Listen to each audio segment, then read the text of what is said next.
that throughout the UK there are thousands of unpaid carers looking after their loved ones. For anybody who's been through that process, testing somebody who's got possible dementia is heartbreaking. Hi Howard, and thank you very much for joining us today. It's a pleasure. Just wanted to start by asking you just to tell us a little bit about yourself, who are you looking after, and a bit about your experience with care. Well, I'm Howard. What I'm conscious of is that throughout the UK there are thousands of unpaid carers looking after their loved ones. And I say that because I was one of those some 4 to 5 years ago when my wife was alive. I hadn't been trained to be a carer, so it was sort of learning on the job, if I can put it that way. Now, Val had a rare form of dementia, and I think, and I say think, and I'll explain that I was a carer for about 8 years, the sole carer for about 8 years. And the reason I can't be definite about that is because carers don't realise until something starts to go wrong. And a brief example would be that we like to go to the theatre, but she didn't want to do that. She used to use her makeup, not greatly, but just to help her. She stopped that. And there were other things on reflection that, had I've known at the time, it would have given me a signal that there was something wrong. So as time went on, her attitude and her behaviour got worse. And to the point where I went to family and said, look, I'm concerned about Val's welfare. I don't know what the problem is, but I'm concerned about her welfare. And her character changed. I went to see the GP and said, look, I think there's a problem with Val.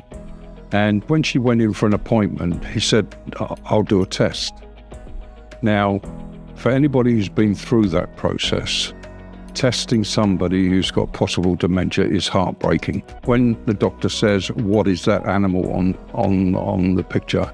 And she says, it's a kangaroo, but in fact it's a rhinoceros or a hippo, whatever.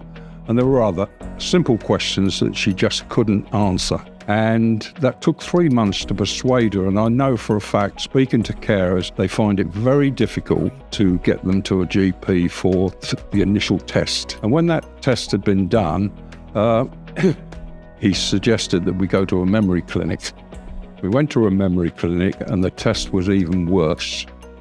And can you imagine me sitting there as Val's husband or carer, having to watch this? And then she had a CT scan and it portrayed that she had a rare form of dementia. And we went to the consultant and again, he said, there is no cure.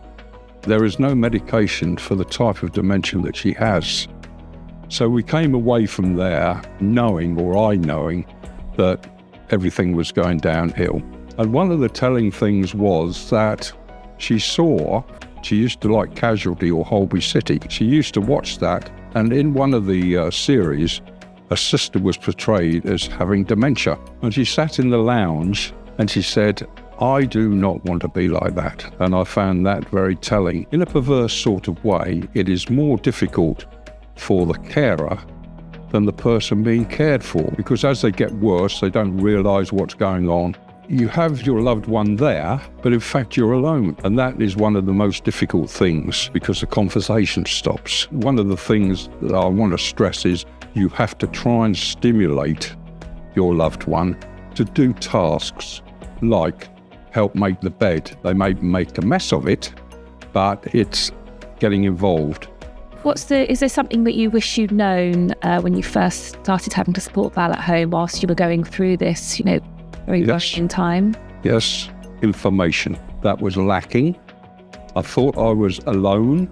I used to stand at the lounge window and watch the world go by, thinking, I'm the only bloke dealing with this sort of thing. But in fact, I went online and I found a support group, a local support group, which I am now a volunteer, and it was for carers looking after people with dementia. Now, to go there and find 20-odd people in a similar position, different journeys, because no journey is the same, but you picked up information, benefits, the blue card, parking. Memory clinic, memory cafe. There's a gardening process out at Kingston Lacey, which is a large mansion, to help those with dementia. And had I have known all that sort of thing, then that would have helped me greatly. Yes, I did have support of family. I did have support of neighbours. But what people have to realise is if you go out, you come back and you're still facing the same sort of issues. So coming back to your original question on what could I have done, the answer is I needed information, and that's what we try to do as volunteers now, give information. Did anything change, your relationship with Val? How did it change through that time? Well, we were a loving couple. We'd been married 50 odd years. There wasn't a dramatic change, but in myself, the change was I've always been very impatient, and I had to change because with 3 nights of no sleep, trying to get Val to the toilet, I could have shouted and screamed and all the rest of it. It took ages to go there, but you had to control that factor. So patience I learned. Well, we were a close couple anyway, so I don't think that changed. Some people have said to me, well, I've shouted at them. They didn't do this and they didn't do that. You can't do that. You can't argue. If somebody says that's black and in fact it's white, you accept it's that colour that they say. And what about how you actually organised that care in the end? How did you find that process? The process wasn't difficult because I suppose circumstances controlled it. When she was ill, she went into hospital. That was difficult. The controlling factor was, could I manage? And without being arrogant, it wasn't a case of economics. I could afford to have care come in, but at that time, I thought I could manage. And on reflection, I think I did pretty well until it came to near the end where I said, I can't do it. Putting her in a home, people said to you, well, don't you feel guilty about that? I said, no. Somebody said to me, if you've done your best for Val, you can go to bed at night and you can display that you have done your best. You can do no more.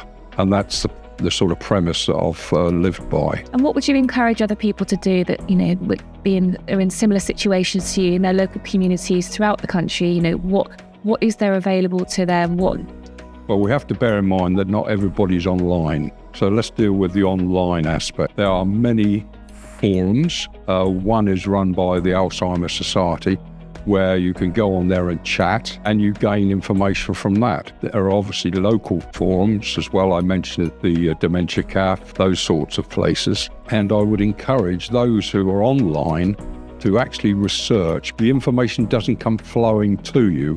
You have to go searching for it. That's what we try to stress in the groups. The other thing, I've mentioned information, and the other important thing is that the carer must try to look after themselves. Now, I know that's very difficult when you're 24/7, but if you're unhealthy and you've got health problems, which many have, then it is very difficult to look after your loved one.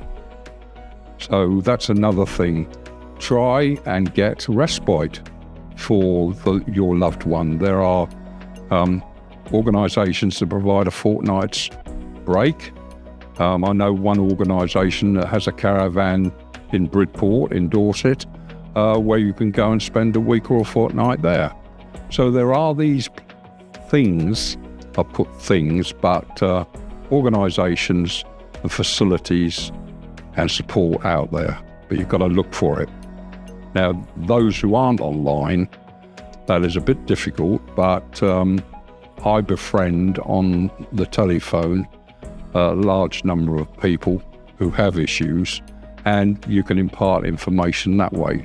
So I would recommend that they get in touch with organisations that have a befriending system, phone up, because a lot of people are still lonely. The word lonely keeps cropping up, but a phone call a week or a fortnight apparently does wonders. So did you come across any equipment or gadgets that you were able to put into your home that helped support? Well, in respect of a shower, I had a shower 2 or 3 times, and that was quite comical because I had to change into my shower gear because I got soaking wet, and you need grab rails. So I got somebody in to put a couple of grab rails in there because of the dangers. and you can get a seat. There are authorities that provide these things free through the NHS, and also a wheelie, the 3-wheelie type things. So there's organisations out there that will provide equipment, like a hospital bed. What made you consider looking into care for Val? It got to a point where I couldn't manage. I just couldn't manage. And then both of us got Streptococcus A, and we both finished up in Poole Hospital. And again, when we came out, I looked after for a short while, but it got to the point where I had to decide to put her in a home. And she went into a local home, care home, and she was in there 3 months. Now consider, I used to go in every day. She asked me to go in the evenings. And when somebody says to you, can I come home with you? And you say, well, I'm sorry, no, you are staying here, whatever phrase I used. And in the mornings, when I went there and sat in the lounge, people were just sleeping, and I tried to stimulate Val. And one of the stimulations was music. In our younger days, you may not imagine it now, we jived. When music came on, I put some jive music on, and she sat there and she actually jived whilst in the chair. When the music stopped, she went back into her shell. The other thing I tried to stimulate her with was photographs when we got married, where she lived in North London. And they were all, you could see that there was a change. And that's why choirs, dementia choirs and things like that are so important now. When you're looking after a loved one at home, it can feel really daunting, but it's important to remember you're not alone.